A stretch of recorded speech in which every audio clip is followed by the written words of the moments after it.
بسم اللہ الرحمن الرحیم۔ السلام علیکم۔ میرے سسرال والے بہت امیر تھے۔ سسر کافی کارخانوں کے مالک تھے۔ ایک روز وہ بے ہوش ہو گئے۔ تب ڈاکٹر نے بتایا یہ کینسر کی آخری سٹیج پر ہیں اور ان کے پاس صرف چند ماہ کی زندگی بچی ہے۔ سسر کی آخری خواہش تھی کہ اس کی دوسری شادی کسی جوان لڑکی سے ہو جائے۔ میں نے چھوٹی بہن سے کہا میرے سسر سے شادی کر لے، وہ تو کچھ دن میں مر ہی جائیں گے، پھر تو مالا مال ہو جائے گی۔ شادی کو سال گزر گیا پر سسر کی موت نہ ہوئی۔ سسر گھنٹوں اسے کمرے میں بند رکھتا۔ آج میری صبح بہت خوشگوار موڈ میں ہوئی تھی۔ میں نے اپنے شوہر کو جگایا اور کمرے سے خوشی خوشی تیار ہو کر نکلی۔ ناشتے کی ٹیبل پر جب میں آئی تو وہ دونوں ابھی تک اپنے کمرے میں ہی تھے۔ پھر میرے شوہر زبیر بھی ناشتے کی ٹیبل پر آ گئے۔ انہوں نے اشارے سے انکل کے بارے میں پوچھا تو میں نے اپنے کندھے جھکا دیے۔ ان کے آفس میں جانے کے بعد میں لان میں آ کر بیٹھ گئی تھی۔ دوپہر کے قریب سارا میرے پاس آئی۔ وہ بہت کھلی کھلی لگ رہی تھی۔ اس کو خوش دیکھ کر میں بھی مطمئن ہو گئی۔ پھر میں نے ان دونوں کے لیے ناشتہ لگوایا۔ ناشتہ کرنے کے بعد میرے سسر بھی اپنے آفس چلے گئے۔ تب مجھے سارا اپنے کمرے میں لے آئی اور مجھے ہیرے اور سونے کے زیورات دکھانے لگی جو اسے منہ دکھائی میں دیے گئے تھے۔ اس کے علاوہ میرے سسر نے بہت سی جائیداد بھی اس کے نام کر دی تھی۔ وہ خوشی سے کھیلی جا رہی تھی۔ میں نے اس کے چہرے کی طرف غور سے دیکھا۔ وہاں پچھلی محبت کو کھو دینے کا شائبہ تک نہیں تھا۔ یہاں تو کچھ بھی پہلے احسن کے لیے مری جا رہی تھی اور کہاں اب اس کا عکس اس کے چہرے پر دور دور تک نہیں تھا۔ تیار ہونے کے بعد ہم اپنے امی ابو کی طرف آ گئے۔ یہاں ہم نے ایک بھرپور دن گزارا اور پھر واپس آ گئے۔ زندگی اسی طرح سے بہت اچھے سے گزرنے لگی تھی۔ ایک چیز مجھے حیرت میں مبتلا کرتی تھی۔ میرے سسر کینسر کے مریض تھے اور ان کا مرض آخری سٹیج پر تھا، مگر ان کی صحت دن بدن قابل رشک ہوتی جا رہی تھی۔ میں اور سارا حیران ہو کر اس بارے میں بات کرتے تھے۔ یہ کہیں سے بیمار نہیں لگتے بلکہ یہ تو اچھے خاصے ہٹے کٹے ہیں۔ پھر ڈاکٹر کی بتائی ہوئی میعاد بھی رفتہ رفتہ گزرنے لگی۔ وقت تیزی سے گزرنے لگا مگر میرے سسر بہت خوشباش بھرپور زندگی گزار رہے تھے۔ وہ گھنٹوں سارا کو کمرے میں بند رکھتے تھے اور اس سے بہت محبت کرتے تھے۔ اس کا دل جیتنے کی وہ ہر ممکن طور پر کوشش کر رہے تھے، مگر سارا اب پریشان رہنے لگی تھی۔ اس نے اسی چکر میں ہی تو شادی کی تھی کہ جلد ہی اللہ کو پیارے ہو جائیں گے، مگر وہ تو دن بدن روبہ صحت کی جانب بڑھ رہے تھے۔ یہ گھٹی تو مجھ سے بھی نہیں سلجھ رہی تھی۔ میں نے اپنے سسر کی میڈیکل رپورٹس نہیں دیکھی تھی، نہ ہی میرے شوہر نے دیکھی تھی۔ میں نے اپنے سسر سے ان رپورٹس کے بارے میں پوچھا تو انہوں نے مجھے چونک کر دیکھا اور مجھے ٹال دیا۔ پھر میں نے سارا سے بات کی کہ ان سے یہ پوچھو۔ سارا کے پوچھنے پر بھی انہوں نے اسے ٹال دیا تھا اور کوئی تسلی بخش جواب نہیں دیا تھا۔ ہم دونوں یہ سوچ رہے تھے کہ وہ ہمیں اس بات پر کیوں ٹال رہے ہیں۔ اس کا مطلب یہی تھا کہ وہ کچھ نہ کچھ ضرور چھپا رہے ہیں۔ اس بات کو جاننے کے لیے اس رپورٹ کا دیکھنا ضروری تھا۔ میں نے سارا کو کہا کہ کسی طریقے سے ان کو ڈاکٹر کے پاس لے کر جاؤ اور مکمل طور پر چیک اپ کرواؤ، تب حقیقت کھل کر سامنے آ جائے گی۔ یہ بات میں اپنے شوہر کے سامنے نہیں کر سکتی تھی اور وہ الٹا مجھ پر ہی غصہ کرنے لگتے ہیں کہ مجھے ان کے باپ کی بیماری ڈرامہ لگ رہی ہے، مجھے لینے کے دینے پڑ سکتے تھے، اس لیے جو کچھ بھی کرنا تھا ہم دونوں بہنوں کو ہی کرنا تھا۔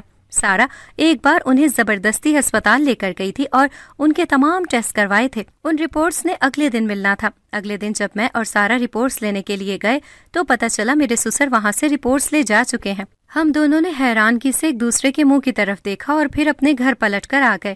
شام کو جب میرے سسر گھر آئے تو سارا نے ان سے رپورٹس کے بارے میں پوچھا تو وہ صاف مکر گئے، کہنے لگے مجھے ان رپورٹس کے بارے میں نہیں پتا، نہ ہی میں کسی ہسپتال میں گیا ہوں۔ سارا اپنا سا منہ لے کر رہ گئی۔ اب کیا کیا جائے؟ اس دن کمرے کی تفصیلی صفائی کرواتے ہوئے سارا کو دراز سے ایک فائل ملی۔ فائل کے اوپر میرے سسر کا نام لکھا ہوا تھا۔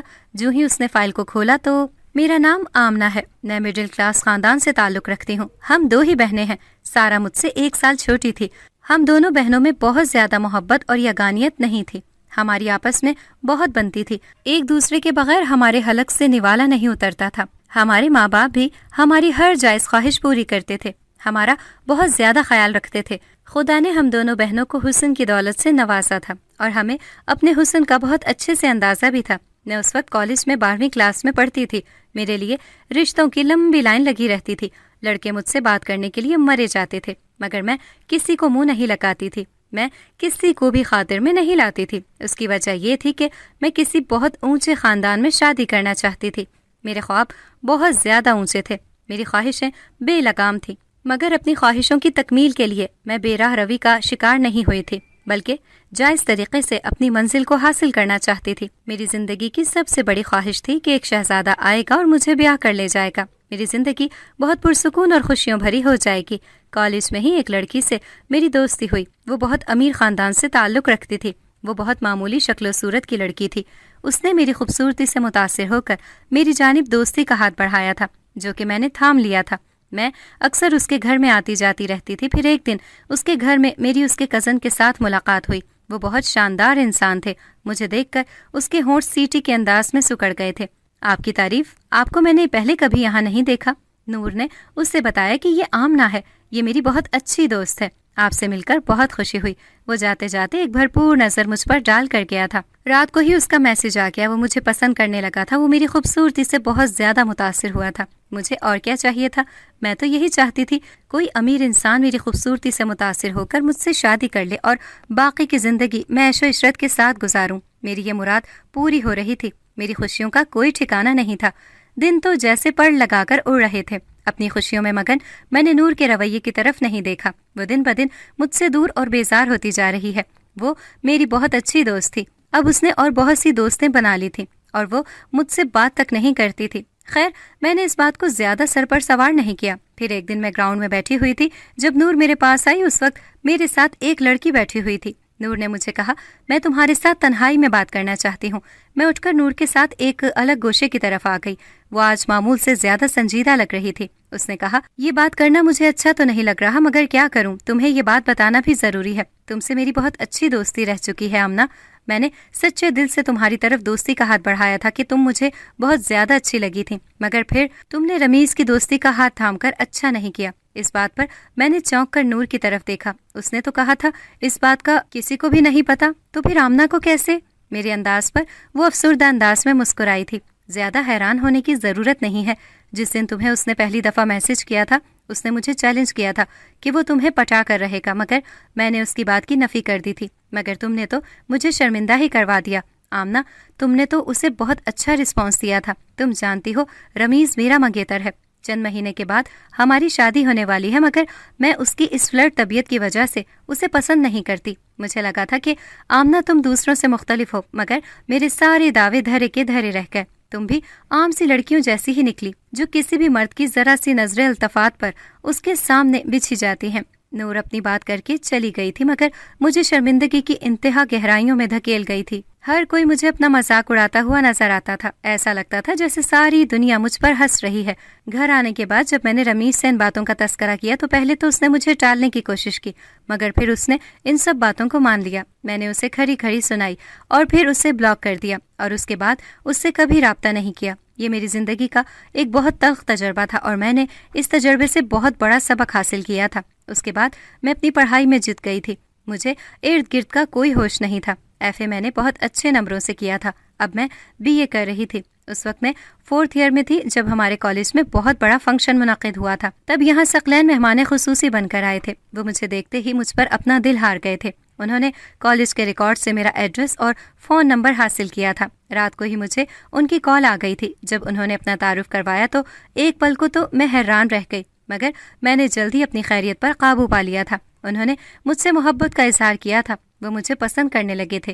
یہ سب باتیں میرے لیے نئی نہیں تھی۔ میں ایک بھیانک تجربے سے گزر چکی تھی۔ میرا دل ابھی تک اس صدمے کو ہی بھول نہیں پایا تھا، اس لیے میں نے ان کی کسی بات کا کوئی جواب نہیں دیا اور فون بند کر دیا۔ اس کے بعد وہ رات بھر وقفے سے مجھے میسج اور کال کرتے رہے۔ حیرت کا جھٹکا تو مجھے تب لگا جب اگلے ہی دن وہ اپنا رشتہ لے کر آ گئے۔ میرے گھر والوں کے تو ہاتھ پاؤں پھول گئے۔ اتنے بڑے لوگوں کو کہاں بٹھائیں؟ پھر آنن فانن ہی انہوں نے میرے رشتے کی بات کر دی اور پیپرز کے بعد شادی کی تاریخ بھی رکھ دی۔ یہ سب کچھ اتنا اچانک ہوا تھا کہ میں بے یقینی کی کیفیت میں تھی۔ اس گھر میں صرف میرے ہونے والے شوہر اور سسر تھے۔ میری ساس فوت ہو چکی تھی اور میری نند انگلینڈ میں ہوتی تھی۔ اس گھر میں کوئی عورت نہیں تھی۔ شادی کی ساری شاپنگ میں نے خود کی تھی۔ میرے گھر پر ان کا ڈرائیور آ جاتا تھا اور میں کبھی سارا تو کبھی امی کے ساتھ جا کر شاپنگ کراتی تھی۔ یوں میں نے ہر چیز اپنی مرضی اور پسند سے لی تھی۔ پھر میری شادی کا دن بھی آن پہنچا۔ میں اپنی خوش قسمتی پر رشک کرتے نہیں تھک رہی تھی۔ زندگی بہت خوبصورت ہو گئی تھی۔ مجھے یقین نہیں آتا تھا کہ جس زندگی کے بارے میں سوچا تھا، میں نے خواہش کی تھی، وہ سب کچھ مجھے مل گیا۔ اب ہر چیز میری دسترس میں تھی۔ جب بھی سارا میرے گھر آتی تو ہر چیز کو رشک سے دیکھتی رہتی۔ اور کہتی آپ ہی تم کتنی خوش قسمت ہو، اور میں اس بات پر انداز سے مسکرا دیتی۔ سارا کی بھی میں کسی ایسے ہی انسان سے شادی کروانا چاہتی تھی، مگر وہ پاگل ہمارے ماموں کے بیٹے زین کو پسند کرتی تھی۔ وہ دونوں ایک دوسرے پر جان دیتے تھے۔ زین کی بہت معمولی سی جاب تھی۔ میں اکثر سارا کو کہتی تھی کہ زین تمہیں کیا دے سکتا ہے، وہ تو تمہاری کوئی خواہش پوری نہیں کر سکتا، میری مانو اس کو چھوڑ دو کہ میں تمہارا کسی بہت اچھے گھر میں رشتہ کرواؤں گی۔ مگر وہ ہر بار میری بات کی نفی کر دیتی تھی۔ محبت اور دل کی خوشی سب سے بڑھ کر تھی، دولت اس کے لیے ثانوی چیزیں تھیں۔ اکثر میرے سسر کا سارا کے ساتھ آمنا سامنا ہو جاتا تھا، وہ ایک بھرپور نظر اس پر ڈالتے اور اپنی نظروں کا زاویہ بدل دیتے تھے۔ اس بات کو سارا نے نوٹ کیا تھا، اور جب اس نے مجھ سے ذکر کیا تو میں نے ہنس کر ٹال دیا۔ میرے سسر اچھی خاصی ایج کے تھے، مگر وہ اپنا بہت زیادہ خیال رکھتے تھے، باقاعدگی سے جم جاتے، ایکسرسائز کرتے اور اپنی خوراک کے بارے میں بھی بہت خیال رکھتے تھے۔ دیکھنے میں وہ میرے شوہر سے چند سال ہی بڑے لگتے تھے۔ میری شادی کو 2 سال ہونے والے تھے اور اب میرے وجود میں خوشی کی کومپل پھوٹی تھی۔ ہم دونوں اس بات سے بہت زیادہ خوش تھے۔ انہی دنوں میں گھر کی فضا میں سوگواریت پھیل گئی تھی۔ میرے شوہر نے جب یہ بتایا کہ میرے سسر کو کینسر ہے اور وہ بھی آخری سٹیج پر، یہ سن کر میرے تو پاؤں کے نیچے سے زمین نکل گئی۔ میرے شوہر بہت زیادہ افسردہ تھے اور اپنے ابو کی وجہ سے رو بھی رہے تھے۔ سسر بھی میرے ساتھ بہت اچھے تھے، میرا بھی بہت زیادہ خیال رکھتے تھے۔ یہ خبر سن کر مجھے بھی بڑا جھٹکا لگا تھا، مگر اب کیا ہوگا؟ میرے سسر صاحب خود ہی ڈاکٹر کے پاس جاتے تھے اور پھر انہوں نے یہ کہا کہ ان کے پاس 1 ہی سال بچا ہے۔ میرے شوہر نے بہت کہا کہ کسی باہر کے ملک چلتے ہیں، وہاں سے آپ کا علاج کرواتے ہیں، مگر میرے سسر نے ایک نہیں سنی۔ انہوں نے کہا کہ اگر ان کی زندگی ہوئی تو انہیں کہیں بھی خوار ہونے کی ضرورت نہیں ہوگی، ان کا یہیں سے ہی علاج ہو جائے گا۔ پھر انہوں نے میرے سامنے اپنی ایک خواہش کا اظہار کیا۔ وہ چاہتے تھے کہ 1 سال وہ کسی جوان لڑکی کے ساتھ شادی کر کے گزاریں، وہ اس کو بہت سی دولت دیں گے اور جائیداد بھی اس کے نام کریں گے۔ یہ سن کر میرا فطری لالچ اود کر باہر آ گیا تھا۔ میں نے فیصلہ کر لیا تھا کہ میں سارا کو اپنے سسر کے ساتھ شادی کرنے کے لیے ضرور راضی کر لوں گی۔ 1 سال کی ہی تو بات ہے۔ 1 سال کے بعد اس کے پاس اتنی دولت جائیداد جمع ہو جائے گی کہ وہ جیسے چاہے اپنی زندگی گزارے گی، جس کے ساتھ چاہے شادی کر لے گی۔ اور جب میں نے سارا سے یہ بات کی تو وہ یہ سن کر ہکی بکی رہ گئی۔ وہ بالکل بھی زین سے دستبردار ہونے کو تیار نہیں تھی۔ بقول اس کے وہ زین کے ساتھ سچی محبت کرتی تھی۔ میں نے بھی اسے منانے کی ہر ممکن کوشش کی۔ بالآخر وہ میری بات مان گئی۔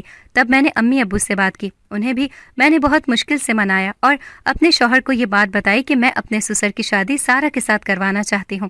انہوں نے اس بات پر کسی رد عمل کا اظہار نہیں کیا، وہ بس اپنے باپ کو خوش دیکھنا چاہتے تھے۔ یوں سارا رخصت ہو کر اس گھر میں آ گئی تھی اور دن پوری رفتار کے ساتھ گزر رہے تھے اور اپنی مخصوص میعاد سے آگے جا رہے تھے۔ میں اور سارا پریشان تھے کہ یہ کیا ہو گیا۔ ہم انگلیوں پر دن گن گن کر گزار رہے تھے۔ میرے سسر ہمیشہ کی طرح چاقو چوبند تھے اور پہلے سے زیادہ حشاش بشاش لگتے تھے۔ وہ جب گھر میں ہوتے تو زیادہ وقت اپنے کمرے میں سارا کے ساتھ گزارتے تھے اور جب باہر ہوتے تھے تو میرے بیٹے کو اٹھائے رکھتے تھے۔ انہیں اپنے پوتے کے ساتھ بہت زیادہ محبت تھی۔ پہلے تو سارا بجھی بجھی سی رہتی تھی، مگر اب ایسے لگتا تھا وہ زندگی کی طرف واپس لوٹ رہی ہے۔ مگر ہمارے ذہن میں یہی بات گردش کرتی تھی کہ آخر کیا وجہ ہے کہ میرے سسر کہیں سے بھی بیمار نہیں لگتے۔ تب میں نے سارا سے کہا تھا کہ ان کی رپورٹس کو ڈھونڈو اور دیکھو ان رپورٹس میں کیا لکھا ہے۔ اس دن سارا کے ہاتھ میں ایک فائل لگ گئی تھی، مگر اچانک سے میرے سسر اوپر سے آ گئے۔ انہوں نے وہ فائل سارا کے ہاتھ سے لے لی تھی اور اسے لاکر میں رکھ لیا اور سارا کو انہوں نے پیار سے بہلا لیا۔ وہ سارا کے لاکھ کہنے پر بھی ڈاکٹر کے پاس نہیں جاتے تھے۔ پہلے انہیں میرے شوہر بھی اس بات کے لیے اصرار کرتے تھے، مگر اب انہوں نے بھی اپنے ابو کو یہ سب کچھ کہنا چھوڑ دیا تھا۔ ایک بات جو مجھے بہت زیادہ پریشان کرتی تھی، میرے شوہر اب بہت زیادہ تناؤ کی کیفیت میں رہنے لگے تھے۔ وہ بہت زیادہ غصہ کرنے لگے تھے۔ ان کا اپنے ابو کے ساتھ بھی کسی نہ کسی بات پر جھگڑا رہنے لگا تھا۔ اس دن بھی وہ کمرے میں کسی بات پر جھگڑ رہے تھے۔ جب میرے کمرے میں اچانک داخل ہونے پر وہ خاموش ہو گئے۔ اس صورتحال سے مجھے اندازہ ہو گیا تھا کہ یہاں پر کوئی خوشگوار بات نہیں ہو رہی تھی، مگر میں سوچ میں پڑ گئی تھی کہ میرے شوہر کو اپنے باپ سے کس بات پر مسئلہ ہے۔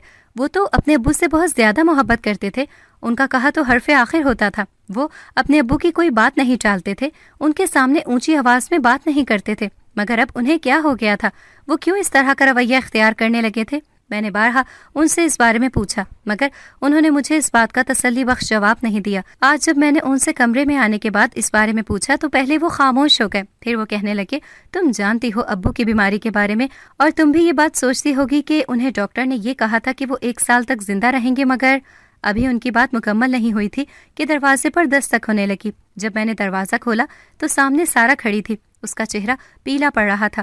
وہ کہنے لگی، میرے ساتھ ہاسپٹل چلو، میری طبیعت بہت زیادہ خراب ہے۔ اس کی خراب طبیعت دیکھ کر میں پریشان ہو گئی اور اسی وقت اسے ہسپتال میں لے گئی، مگر ڈاکٹر کی بات سن کر ہمارے پاؤں کے نیچے سے زمین نکل گئی۔ سارا ماں بننے والی تھی۔ یہ خبر میرے لیے کسی قیامت سے کم نہیں تھی، مگر سارا یہ سن کر خوش ہو گئی تھی اور میں اس کی خوشی پر حیران رہ گئی تھی۔ گھر آنے کے بعد جب میں نے یہ بات اپنے شوہر کو بتائی تو ان کے چہرے کی بدلتی رنگت دیکھ کر میں ڈر گئی۔ ان کے چہرے پر واضح تناؤ آ گیا تھا، وہ بہت زیادہ غصے میں لگ رہے تھے۔ میں نے کچھ بھی کہنے، سننے اور پوچھنے کا ارادہ موقوف کر دیا اور لائٹ آف کر کے سونے کے لیے لیٹ گئی۔ اگلے دن بھی ان کی کیفیت ایسی ہی رہی تھی۔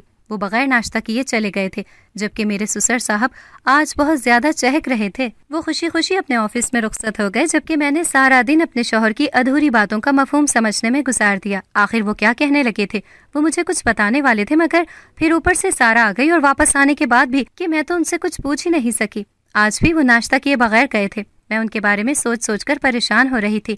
میں نے 2-3 بار کال کی، مگر انہوں نے میرا فون ہی نہیں اٹھایا۔ میں سارا کے ہونے والے بچے کے بارے میں سوچ رہی تھی کہ اگر اس سے پہلے میرے سسر کو کچھ ہو گیا تو وہ اکیلی اس بچے کو کیسے سنبھالے گی، اس کا کیسے خیال رکھے گی، اور میں اپنے ماں باپ کو کیا جواب دوں گی۔ وہ سارا کی شادی اتنی بڑی عمر کے مرد کے ساتھ کرنے کے حق میں نہیں تھے، مگر میں نے انہیں بہت مشکل سے منایا تھا۔ اب میں ان کے سامنے بھی جواب دیتی، مگر حیرت تو مجھے سارا کے رویے پر تھی۔ وہ بالکل بھی پریشان نہیں تھی، بلکہ مطمئن اور پرسکون لگتی تھی، اور سچ کہوں تو وہ خوش لگتی تھی۔ مگر کیوں؟ یہ انقلاب کیسے آیا؟ میں یہ سمجھنے سے قاصر تھی۔ ابھی کچھ دن پہلے تک تو وہ بہت زیادہ پریشان تھے، اور اب آج جب میں نے سارا سے ان رپورٹس کے بارے میں پوچھا تو وہ خاموش ہو گئی۔ اس نے اس بات کا کوئی جواب نہیں دیا اور موضوع ہی بدل دیا۔ مجھے سارا، سسر اور اپنے شوہر، ان تینوں کا رویہ بہت زیادہ حیران کر رہا تھا۔ ان کی بدلتی کیفیت سے میں پریشان تھی اور سوچ سوچ کر میں پاگل ہونے کو تھی، مگر کوئی میری بات کا جواب دینے کو تیار نہیں تھا۔ آخر چل کیا رہا تھا یہاں پر جو میری نظر سے اوجھل تھا؟ کچھ تو تھا ایسا جو میں سمجھ نہیں پا رہی تھی، جو میرے سامنے تھا مگر مجھے نظر نہیں آ رہا تھا۔ میں اس راز سے پردہ ہٹانے کو بےتاب تھی۔ اگلے آنے والے دن مجھے مزید وردہ حیرت میں ڈال گئے تھے جب میرے شوہر نے کہا، ہم لوگ یہاں سے نئے گھر میں شفٹ ہو رہے ہیں۔ اس گھر میں میرا دل لگ گیا تھا، مگر نئے گھر کا شوق مجھے پرجوش کر گیا۔ مگر حیرت کا جھٹکا تو مجھے تب لگا جب مجھے یہ پتا چلا کہ سارا اور میرے سسر صاحب اسی گھر میں ہی رہیں گے۔ صرف ہم لوگ یہاں سے جا رہے ہیں، ہم ان سے الگ ہو رہے ہیں، مگر کیوں؟ کوئی مجھے اس بات کا جواب دینے کو تیار ہی نہیں تھا۔ حیرت تو مجھے سارا کو دیکھ کر ہوتی تھی۔ اس نے تو اپنی آنکھیں جیسے ماتھے پر رکھ لی تھی۔ میں نہیں جانتی تھی کہ میرے سسر اور شوہر کی آپس میں کیا بات ہوئی ہے۔ پھر کچھ دنوں کے بعد ہم لوگ وہاں سے رخصت ہو گئے تھے۔ نیا گھر پہلے گھر کی نسبت تھوڑا سا چھوٹا تھا، مگر یہ بھی بہت شاندار تھا اور یہ بھی میرے خوابوں کے محل جیسا ہی تھا۔ میں یہاں آ کر بہت زیادہ خوش تھی۔ ہمیں یہاں آئے کافی دن ہو گئے تھے، نہ ہم سارا لوگوں سے ملنے گئے نہ وہ لوگ یہاں پر آئے۔ میں نے جو اپنے شوہر سے اس بارے میں پوچھا تو انہوں نے مجھے سختی سے تاکید کی کہ میں ان سے آئندہ اس بارے میں بات نہ کروں۔ میں خود ہی سارا دن سوچتی اور الجھی رہتی۔ آج میرے شوہر کا موڈ قدرے بہتر تھا، اس لیے میں نے سوچا کہ آج ان سے اس بارے میں بات کرتی ہوں۔ میں نے ان سے کہا، اس دن آپ کیا کہہ رہے تھے جب مجھے سارا کے ساتھ اچانک سے ہسپتال جانا پڑ گیا تھا؟ میری بات سن کر وہ خاموش ہو گئے اور کہنے لگے، تمہیں یہ بات میں نے بتانا تو ہے ہی، آخر کب تک میں تم سے یہ بات چھپاؤں گا؟ میری امی کا انتقال آج سے 6 سال پہلے ہوا تھا۔ مجھے اپنے ابو کی تنہائی کا احساس ہوتا تھا، مگر ان کی عمر کافی زیادہ تھی۔ میں انہیں دوسری شادی کا مشورہ نہیں دے سکتا تھا کیونکہ مجھے شرم آتی تھی کہ لوگ کیا کہیں گے، اس کے ابو نے اس عمر میں دوسری شادی کر لی ہے۔ پھر میں نے تم سے شادی کر لی اور اپنی زندگی سے مطمئن ہو گیا۔ اس کے بعد جب مجھے پتا چلا کہ میرے ابو کو آخری سٹیج پر کینسر ہے، تب میں بہت زیادہ رویا تھا، بہت زیادہ پریشان ہوا تھا۔ میرے پاس ایک واحد رشتہ میرے ابو کا ہی تھا، میں انہیں کسی بھی قیمت پر کھونا نہیں چاہتا تھا۔ مگر مجھے حیرت کا جھٹکا تب لگا جب انہوں نے تم سے کسی جوان لڑکی کے ساتھ شادی کرنے کی خواہش کا اظہار کیا۔ میں انہیں اس بات پر ٹوکنے لگا تھا، مگر میں یہ سوچ کر خاموش ہو گیا کہ ان کی زندگی کا 1 ہی سال بچا ہے۔ اس وقت مجھے ہلکا سا شک گزرا تھا، مگر جب 1 سال گزر گیا تو میرا شک یقین میں بدل گیا۔ میں نے ان کے ڈاکٹر سے پوچھا، اس نے بتایا میرے ابو بالکل ٹھیک ہیں۔ انہوں نے ڈاکٹر کو منہ بند رکھنے کی قیمت دی تھی۔ یہ خبر میرے لیے کسی دھماکے سے کم نہیں تھی۔ جب ان سے اس بارے میں بات کی تو پہلے تو وہ جھٹلاتے رہے، مگر پھر مان گئے۔ وہ سارا سے محبت کرنے لگے تھے، اس کے ساتھ شادی کرنا چاہتے تھے، اس لیے انہوں نے یہ سارا گیم کیا۔ میرا منہ حیرت سے کھل گیا۔ اس لیے میں ان سے ناراض ہوں اور انہیں چھوڑ کر آ گیا۔ یہ سن کر مجھے بھی دھچکا لگا تھا، مگر میں نے خود کو سنبھال لیا۔ آپ کو ایسا نہیں کرنا چاہیے تھا۔ انہوں نے جو بھی کیا، مگر آپ نے جو کیا وہ غلط ہے۔ نکاح کرنے کا حق اسلام نے انہیں دیا ہے، عمر چاہے کوئی بھی ہو۔ گناہ کرنے سے بہتر ہے کہ انسان نکاح کر لے اور گناہوں کے راستے پر جانے سے بچے۔ انہوں نے جو کیا اسلام کے حکم کے مطابق کیا۔ آپ اپنا ذہن ان کی طرف سے صاف کر لیں اور ان کے ساتھ ویسے ہی پیش آئیں جیسے پہلے پیش آتے تھے۔ میری بات سن کر وہ خاموش ہو گئے، پھر کہنے لگے، تم صحیح کہہ رہی ہو۔ جو حق انہیں مذہب نے دیا ہے میں ان سے کیسے چھین سکتا ہوں؟ اگر وہ بڑی عمر کی کسی عورت کے ساتھ شادی کر لیں تو مجھے غم نہیں تھا، مگر سارا تو کل کی بچی ہے، اس میں آپ کے ابو کا کوئی قصور نہیں ہے۔ انہوں نے میرے سامنے اپنی خواہش کا اظہار کیا تھا، میرے ساتھ کوئی زبردستی نہیں کی۔ سارا نے ان کے ساتھ اپنی مرضی سے شادی کی ہے۔ آپ اس بارے میں زیادہ نہیں سوچیں۔ میں اپنے شوہر کو یہ بات نہیں کہہ سکی کہ یہ سب کچھ میرے لالچ کی وجہ سے ہوا ہے۔ سچ کہتے ہیں لالچی انسان پھنس جاتا ہے۔ اگلے دن ہم ان لوگوں سے ملنے کے لیے آئے، وہ ہمیں دیکھ کر بہت خوش ہوئے۔ سارا کو خوشباش اور مطمئن دیکھ کر مجھے یہ سمجھنے میں دیر نہیں لگی تھی وہ حقیقت کو جانتی ہے اور اس نے حقیقت کو تسلیم کر لیا ہے۔